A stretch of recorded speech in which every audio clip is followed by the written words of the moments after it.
આપનું સ્વાગત છે। એક મહત્વના સમાચારની વાત કરીએ તો અમદાવાદનો પરિવાર આતંકી હુમલાનો સાક્ષી બન્યો છે। પાલડીમાં રહેતા ઋષિ ભટ્ટનો પરિવાર હુમલાનો સાક્ષી બન્યો। ઋષિ ભટ્ટ ઝીપ લાઇનમાં હતો ત્યારે થયો હતો આતંકી હુમલો। આતંકીઓ માત્ર 10 થી 12 ફૂટ જ દૂર હતા। ઝીપ લાઇનમાં તેમની આગળ ગયેલા બે પરિવારના સભ્યો મોતને ભેટ્યા। તેમની સામે જ 15 થી 16 લોકોએ આતંકીઓએ હત્યા કરી। 15 થી 16 લોકોની આતંકીઓએ હત્યા કરી હતી ને ગ્રાઉન્ડમાં બે આતંકીઓ ધર્મ પૂછીને લોકોને મારતા હતા। હું વચ્ચેથી ઝીપ લાઇનમાંથી કૂદીને ભાગ્યો। મારી પત્ની અને દીકરો અમે 3 લોકો હાજર હતા। તો આ જે લોકો છે તેમણે તેમની નજર સમક્ષ આ હત્યાકાંડ જોયો છે અને તેઓ ઝીપ લાઇનમાં હતા। ત્યારે અમદાવાદનો જે આ પરિવાર છે, અમદાવાદનો પરિવાર આતંકી હુમલાનો સાક્ષી બન્યો છે। પાલડીમાં રહેતા ઋષિ ભટ્ટનો પરિવાર હુમલાનો સાક્ષી બન્યો। ઋષિ ભટ્ટ ઝીપ લાઇનમાં હતા ત્યારે આ આતંકી હુમલો થયો હતો। આતંકીઓ માત્ર 10 થી 12 ફૂટ જ દૂર હતા। ઝીપ લાઇનમાં તેમની આગળ ગયેલા બે પરિવારના સભ્યો મોતને ભેટ્યા। તેમના પર આતંકીઓએ ગોળીઓ ચલાવી હતી। તેમની સામે જ 15 થી 16 લોકો પર આતંકીઓએ ગોળીઓ ચલાવી અને તેમની હત્યા કરી નાખી। ગ્રાઉન્ડમાં બે આતંકીઓ ધર્મ પૂછીને લોકોને મારતા હતા ગોળીઓ। હું વચ્ચેથી ઝીપ લાઇનમાંથી કૂદીને ભાગ્યો તેવું તેમનું કહેવું છે। મારી પત્ની અને દીકરો અમે 3 લોકો હાજર હતા તેવું પણ ઋષિ ભટ્ટે કીધું છે। તો આખી જે આ ઘટના ઘટી હતી, આ જે હત્યાકાંડ ઘટ્યો હતો તેનો આ પરિવાર સાક્ષી બન્યો છે।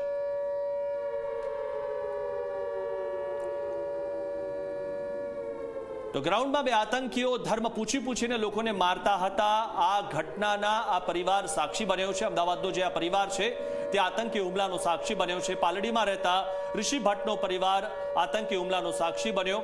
તેઓ તે વખતે ઝીપ લાઇનમાં હતા। તેમનાથી આતંકીઓ માત્ર 10 થી 12 ફૂટ જ દૂર હતા અને તેમની આગળ ગયેલા બે પરિવારના સભ્યો મોતને ભેટ્યા હતા।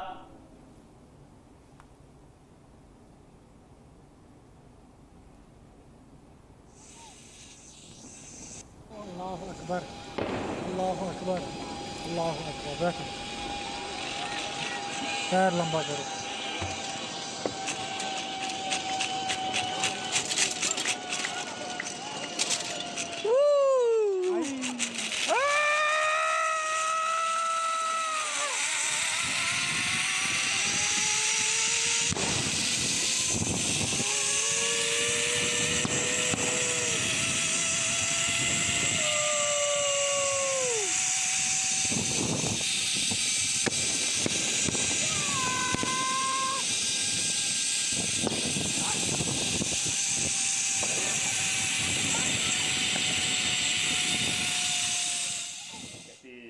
प्लान बनाया और प्लान बनाया तो उसमें पहलगाम वाला अनुभव कैसा रहा? जैसे यहाँ पे मेरा वेडिंग का बिजनेस है, वेडिंग ऑर्गेनाइज़र हूँ मैं यहाँ पे मेरी सारी वेडिंग ख़त्म करके मैंने अप्रैल में प्लान किया था। मैं 16 को यहाँ से निकला, 27 को मेरी रिटर्न फ़्लाइट थी।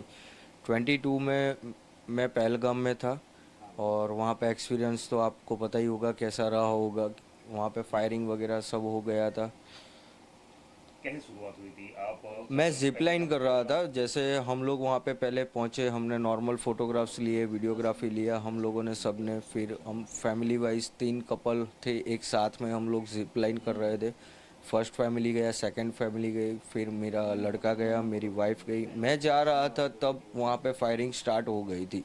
अराउंड 1.28 टाइमिंग के हिसाब से मेरे मोबाइल के वीडियो में कैप्चर हुआ है फायरिंग वगैरह सब। फिर वहाँ से हमने देखा कि मुझे फर्स्ट 10 सेकंड तो पता ही नहीं चला था, पर मैंने जिप लाइन में देखा नीचे लोग मर रहे ये। फिर मेरी वाइफ नीचे खड़ी थी, उसके सामने 2 लोगों को रिलीजन पूछ के मार डाला।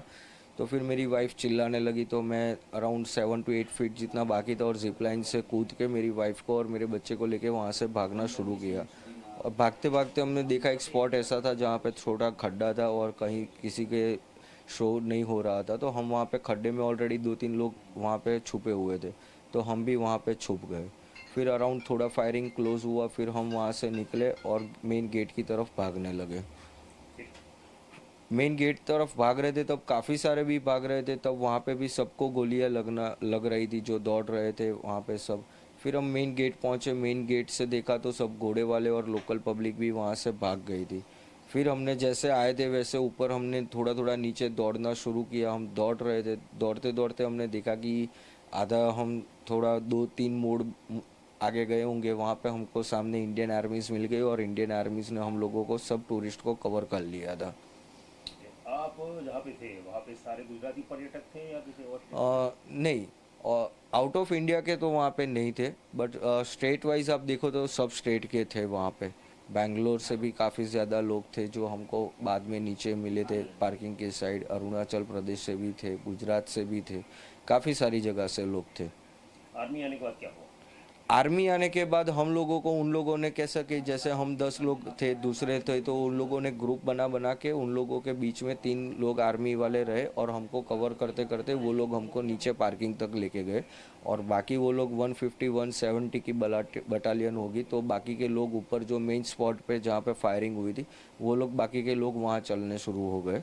और हम जो टूरिस्ट थे अराउंड 50-70 पीपल्स जो उस साइड भाग रहे थे और हमको सामने मिल गए, तो 3-4 ग्रुप बना के हम लोगों को ग्रुप में बना के वो लोग नीचे लेके गए। ओके, जब आप भाग रहे थे कि उस मैदान से कि जहाँ पे लोग थे वो मैदान में भाग रहे, तो जो लोग मर गए थे उनके सदस्य संबंधी भी आपके साथ भाग रहे थे या वो उनके साथ बैठे? काफ़ी सारे लोग थे कि जो उनकी फैमिली उनके साथ ही बैठी रही थी और काफ़ी सारे ऐसे भी लोग थे कि जो भाग रहे थे। किसे जिम्मेवार मानते हैं और क्या एक्शन की अपेक्षा रखते हैं? एक्शन में तो जैसे मोदी सर ने सर्जिकल स्ट्राइक किया था, वैसे ही मैं बोलूँगा अराउंड मैक्सिमम 15-20 डेज़ के अंदर इंडिया को नरेंद्र मोदी सर बहुत बड़ी न्यूज़ देंगे, वो उनका एक्शन रहेगा। और ज़िम्मेदार में मैं पाकिस्तान को मानूंगा क्योंकि आतंकवाद वहीं से आते हैं और आज तक का हिस्ट्री है कि आतंकवादी जो भी हुआ है वो पाकिस्तान से ही हुआ है, तो मैं ज़िम्मेदार तो पाकिस्तान को ही मानूंगा। તો અમદાવાદનો જે આ પરિવાર છે તે આતંકી હુમલાનો સાક્ષી બન્યો છે। પાલડીમાં રહેતા ઋષિ ભટ્ટનો પરિવાર હુમલાનો સાક્ષી બન્યો। ઋષિ ભટ્ટ ઝીપલાઇનમાં હતા ત્યારે આતંકી હુમલો થયો હતો। દ્રશ્યમાં પણ આપ જોઈ રહ્યા છો, ઋષિ ભટ્ટ જ્યારે ઝીપલાઇનમાં હતા એ જ વખતે આતંકી હુમલો થયો। આતંકીઓ માત્ર તેમનાથી 10થી 12 ફૂટ જ દૂર હતા અને ઝીપલાઇનમાં તેમની આગળ ગયેલા જે બે પરિવારો હતા તે બે પરિવારના સભ્યો મોતને ભેટ્યા હતા। अल्लाह अकबर, अल्लाह अकबर, अल्लाह अकबर। बैठो, पैर लंबा करो।